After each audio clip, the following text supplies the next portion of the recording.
আসসালামু আলাইকুম। সবাই কেমন আছেন? আজকে আপনাদের জন্য অনেক সুন্দর একটি ড্রামা নিয়ে হাজির হয়েছি। আশা করি আজকের ড্রামাটিও আপনাদের খুবই ভালো লাগবে। তাহলে চলুন শুরু করি। ড্রামাটি শুরু হয় লিঞ্জু নামের এক কুৎসিত মেয়েকে দেখিয়ে। ছোটবেলা থেকেই লিঞ্জুকে কেউ পছন্দ করতো না। কোনো ছেলে মেয়ে তার সাথে খেলাধুলাও করতো না। অন্য সবার মতো পরিবারের সবাইও তার এক খারাপ চেহারার জন্য তাকে নিয়ে হাসাহাসি করত। তার স্কুলের সহপাঠীরাও তাকে নিয়ে অনেক মজা করত। তার জীবন একটা অসহনীয় যন্ত্রণার মধ্যে পার করছিল। তার সাথে একটা ফেক রিলেশনশিপে ব্রেকআপের পর সে একেবারেই ভেঙে পড়ে, যার কারণে সে নিজেকে শেষ করে ফেলতে চায়। যখন সে নিজেকে শেষ করতে যায় তখন তার সামনে একজন সিঙ্গারের ব্যানার দেখতে পায়, যে অনেক সুন্দর হওয়ার পরও নিজেকে শেষ করে ফেলেছিল। এরপর সে বুঝতে পারে নিজের জীবনের এরকম অনেক ধরনের সমস্যা থাকতে পারে, তাই বলে এর মানে জীবন শেষ করে দেওয়া নয়। নিজের জীবনের সমস্যাগুলোকে মোকাবেলা করার চেষ্টা করতে হয়। ঠিক তখনই ওইখানে একটা ছেলে চলে আসে, আর ছেলেটি তার হাত ধরে বাউন্ডারি থেকে নামানোর চেষ্টা করলে মেয়েটি ছেলেটির উপরে পড়ে যায়। তখন লিঞ্জুর চশমা ছিটকে দূরে কোথাও গিয়ে পড়ে যায়, যার কারণে সে সবকিছুই ঝাপসা দেখছিল। সে ছেলেটির চেহারাও এই জন্য ভালো করে দেখতে পারেনি। এখানে ছেলেটির নাম ছিল হাইসুন। এরপর হাইসুন বলে, তুমি মরে গেলে কোনো কিছুই থেমে থাকবে না, শুধু তোমার জায়গাটাই ফাঁকা হয়ে যাবে। মানুষ হয়তো 2 দিন কাঁদবে, তারপর সবাই আগের মতোই চলবে। তোমার নামটা শুধুমাত্র আরেকটা দুঃখের গল্প হয়ে থাকবে। ছেলেটির এমন কথা শুনে লিঞ্জু বুঝতে পারে সে অনেক ডিস্টার্ব আছে। এরপর হাইসুন লিঞ্জুকে কাঁধে করে নামিয়ে আনে আর গাড়িতে তুলে দেয়। লিঞ্জু চলে যাওয়ার সময় তাকে ডেকে আবার কথা বলে।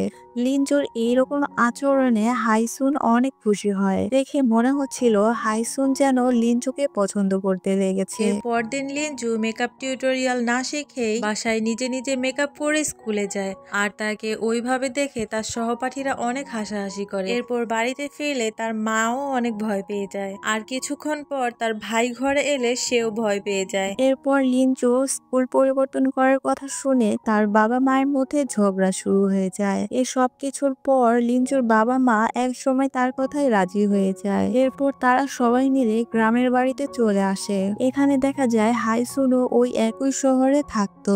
হাইসুনের পরিবারের সাথে কিছুটা ঝামেলা থাকার কারণে সে তার বাবার সাথে থাকে না। এখন প্রশ্ন হচ্ছে তার পরিবারের সাথে কি ঝামেলা রয়েছে। এই বিষয়টি আমরা পরে আস্তে আস্তে জানতে পারবো। আর হাইসুনের তার বাবার সাথে ঝামেলা থাকার কারণে তারা আলাদা আলাদা বাসায় থাকে। আর হাইসুন ছিল তার ক্লাসের একজন টপ স্টুডেন্ট। সে বাস্কেটবলও অনেক ভালো খেলতে পারতো। দেখা যায় হাইসুন যে স্কুলে পড়তো লিঞ্জু ওই একই স্কুলে ভর্তি হয়েছিল। আর লিঞ্জু রাতারাতি অনেক সুন্দর হয়ে যায়। স্কুলে প্রথম দিনেই তার সৌন্দর্য দেখে সবাই অনেক প্রশংসা করে। দেখা যায় তার সৌন্দর্যে মুগ্ধ হয়ে অনেক ছেলেরা তার পেছনে ঘুরতে থাকে। এখন কথা হলো লিঞ্জু রাতারাতি কিভাবে এতটা সুন্দর হয়ে গেল। আসলে লিঞ্জু তার কুৎসিত রূপ নিয়ে এতটা ইনসিকিউরিটি ফিল করে যে সে সারা রাত ভর মোবাইলে মেকআপ টিউটোরিয়াল দেখে। এছাড়া তার মায়েরও অনেক বড় একটি বিউটি পার্লার ছিল। সে মেকআপ নিয়ে অনেক বেশি চর্চা করে আর সারা রাত ভর মেকআপ শেখে। এর পরের দিন মেকআপ লাগিয়ে সে এত বেশি সুন্দরী হয়ে ওঠে যেন স্কুলের সবার চেয়ে সুন্দরী হচ্ছে লিঞ্জুই। নতুন স্কুলে তার সৌন্দর্যের জন্য লিঞ্জুর প্রথম দিনেই 2জন বন্ধু হয়ে যায়। যাই হোক, লিঞ্জু স্কুলে গিয়ে হঠাৎই হাইসুনের সাথে ধাক্কা লেগে যায়। আর ধাক্কা লাগার কারণে তার মেকআপ হাইসুনের ব্লেজারে কিছুটা লেগে যায়। তখন হাইসুন তার ব্লেজারে এত মেকআপ দেখে অনেক বেশি রেগে যায়। এরপর রেগে তার ব্লেজারটি লিঞ্জুর গায়ে ছুঁড়ে মারে আর বলে, তোমার মেকআপওয়ালা ব্লেজার তোমার কাছেই রাখো। আসলে হাইসুনের কাছে মেয়েরা যতই সুন্দরী হোক না কেন তাতে হাইসুনের কিছুই যায় আসে না। এরপর লিঞ্জু হাইসুনের ব্লেজারটি পরিষ্কার করে তাকে আবার ফিরিয়ে দিতে যায়। তখন হাইসুন ব্লেজারটি নেয় না। এখানে হাইসুনও হ্যান্ডসামনেসের দিক থেকে কম সুন্দর নয়। এরপর স্কুল শেষে লিঞ্জু বাসায় ফিরে তার মেকআপ ছাড়া আবারও সেই কুৎসিত রূপে ফিরে আসে। এরপর আমরা জানতে পারি লিঞ্জুর হরর কমিক্স এবং হেভি মেটাল মিউজিক খুবই পছন্দ ছিল, আর এই জন্যই সে মাঝে মাঝে মাঝেই কমিক্স বইয়ের দোকানে যেত। আর আজ লিনজো যে কমিক্স বইয়ের দোকানে যায় সেখানে হাইসুনও নিয়মিত যায়। আর আজ এখানে দুইজনের মধ্যে ধাক্কা লেগে যায় আর তারা ফ্লোরে পড়ে যায়। লিনজো ঘাবড়ে গিয়ে নিজের ফেস লুকানোর চেষ্টা করে, কারণ লিনজো ভেবেছিল হাইসুন তাকে চিনে ফেলবে আর তার সত্যিটা সবার সামনে প্রকাশ করে দিবে। এখানে হাইসুন তাকে চিনতে পারে ঠিকই, কিন্তু সেটা ওই দিনের জন্য যেদিন হাইসুন লিনজোকে মরে যাবার পথ থেকে বাঁচিয়েছিল। কিন্তু লিনজো তো এটা জানতো না যে ওই দিন যেই ছেলেটা তাকে বাঁচিয়েছিল সেটা হাইসুনই ছিল, কারণ লিনজোর চশমা সেদিন দূরে কোথাও পড়ে যাওয়ার কারণে সে হাইসুনের চেহারা পরিষ্কারভাবে দেখতে পায়নি। এদিকে হাইসুন তাকে চিনতে পারে আর তার সাথে খুব ভালোভাবে কথা বলে। এইদিকে লিনজো ভাবে তাকে হাইসুন চিনতে পেরেছে, তাই সে ওখানে ভয় পেয়ে ওখান থেকে তাড়াহুড়ো করে বাড়িতে চলে আসে। লিনজো ভয় পাচ্ছিল হাইসুন হয়তো তাকে চিনে ফেলেছে যে সে স্কুলের লিনজো। তারপর দিন স্কুলে গিয়ে হাইসুনের সাথে লিনজোর দেখা হলে সে ঘাবড়ে যায় আর ভাবে হাইসুন কি সত্যি আমাকে চিনে ফেললো। ভয় পেয়ে সে হাইসুনের সাথে খুব একটা কথা বলে না আর তাকে এড়িয়ে এড়িয়ে চলে। ওই দিন হঠাৎই লিনজোর একটা বাইকের সাথে অ্যাক্সিডেন্ট হয়ে যায়। বাইকের ওই ছেলেটির নাম রয়। এরপর লিনজো রয়কে কিছু গুন্ডাদের হাত থেকে বাঁচিয়ে নেয়। এদিকে রয় লিনজোর স্কুলের ড্রেস পরা দেখে বুঝে যায় যে লিনজো কোন স্কুলে পড়ে আর তাড়াহুড়ার মধ্যে লিনজো ভুল করে রয়ের হেলমেট নিয়ে বাড়িতে চলে আসে।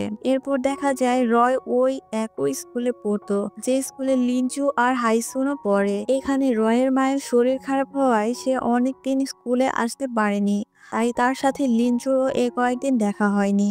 এরপর আমরা দেখতে পাই হাইসুন আর জয় একে অপরকে চেনে। তারা কিছুদিন আগেও একে অপরের বেস্ট ফ্রেন্ড ছিল, কিন্তু এখন তারা দুইজন দুইজনের চরম শত্রু। হাইসুন এবং জয়ের মধ্যে এমন কিছু হয়েছিল যার কারণে তারা একে অপরের শত্রু হয়ে উঠেছে। তাদের মধ্যে কি হয়েছিল এটা আমরা পরে জানতে পারবো। এদিকে লিনজো রয়কে স্কুলে দেখে অনেক অবাক হয়ে যায়। এটা ভেবেছে যে ছেলেটির সাথে তার গতকালকেই অ্যাক্সিডেন্ট হয়েছিল সে তারই ক্লাসমেট। যাই হোক, পরের দিন লিনজো আবারও বিনা মেকআপে সেই কমিক্স বইয়ের দোকানে যায়।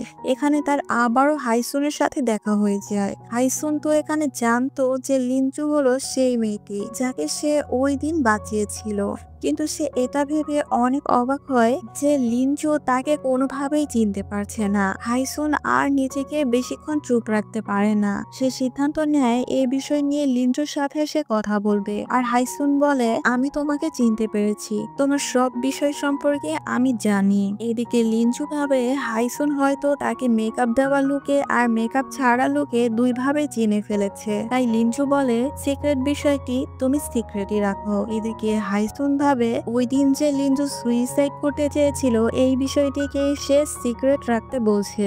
এরপর তারা গল্প করতে থাকে আর তাদের কথায় জানা যায় তারা দুইজনই কার্ডস মাস নামক একটি কমিক্স বুকের অনেক বড় ফ্যান। হাইসুন লিনজোকে কথা দেয় সে তার সিক্রেটটা কাউকে বলবে না। তার বিনিময়ে লিনজোকে কার্ডস মাস নামক কমিক্স বুকের ফার্স্ট পার্টটা নিয়ে আসতে হবে। এই শর্তে লিনজো খুশি হয় আর রাজি হয়ে যায়। এরপর লিনজো খুশি হয়ে তাকে একটা কঙ্কালওয়ালা হার্ট স্টিকার দেয়। হাইসুন অন্য মেয়েদেরকে পাত্তা না দিলেও মেকআপ বিহীন কুৎসিত লিনজোর স্টিকারটি সে অ্যাকসেপ্ট করে নেয়। আসলে সে লিনজোর সাথে সময় কাটাতে পছন্দ করত আর হাইসুন লিনজোর স্টিকারটি তার লাইট ল্যাম্পের উপর লাগিয়ে রাখে।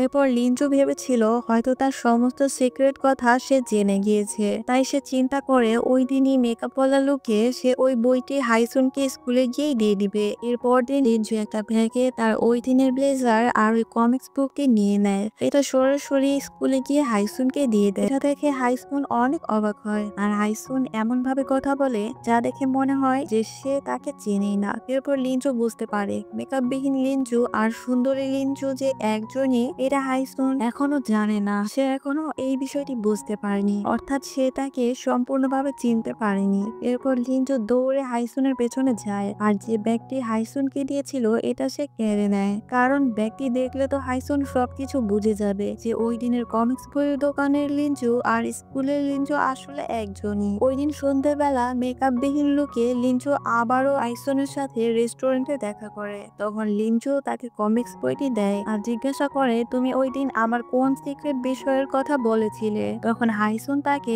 এই বিষয়ে কোনো কিছুই বলে না। তখন লিঞ্জু বুঝতে পারছিল না আসলে ওই দিন কোন সিক্রেট বিষয়টির কথা হাইসুন বলেছিল। এরপর লিঞ্জু ওখান থেকে চলে আসে। এরপর লিঞ্জু তার বন্ধুদের পার্টিতে আসে। পার্টির এক পর্যায়ে তার একজন বন্ধু তার মুখে কেক লাগিয়ে দেয়। তখন লিঞ্জুর বন্ধুরা তাকে বলে, তুমি মুখ ধুয়ে এসো। কিন্তু পানি তো তার এখন সবচেয়ে বড় শত্রু। মুখ ধুয়ে ফেলে তো সবাই তার আসল রূপ দেখে ফেলবে। তাই সে চাইলেও মুখ ধুতে পারছিল না। লিঞ্জু তখন পার্টি ছেড়ে পালিয়ে যেতে চাইলে তার সব বন্ধুরা তাকে ঘিরে ধরে। তখন হাইসুন সেখানে এসে তাকে বাঁচিয়ে নিয়ে যায়। লিঞ্জুকে বাঁচাতে হাইসুন আসাতে লিঞ্জু অনেকটা খুশি হয় আর এখানে তাদের মধ্যে একটা সুন্দর মুহূর্তের সৃষ্টি হয়।